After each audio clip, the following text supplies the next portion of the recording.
கர்த்தருக்கு ஸ்தோத்திரம் உண்டாவதாக. யோசுவா 1:9 சொல்லப்பட்டிருக்கிறது, நான் உனக்கு கட்டளையிடவில்லையா, பலங்கொண்டு திடமடந்தாயிரு என்று. எதை குறித்தும் கலங்க வேண்டாம், எதை குறித்தும் திகைய வேண்டாம்.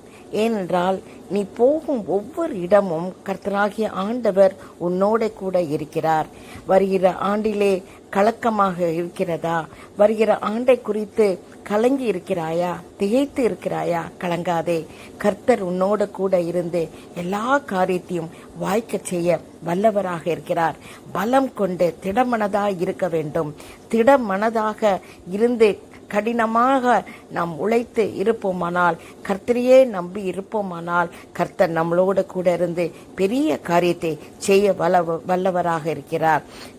கொரோனா போன்ற வியாதிகள் வந்தாலும் இயேசு உன்னோடு கூட இருந்து ஆசீர்வதிப்பார், பாதுகாத்துக் கொள்வார்.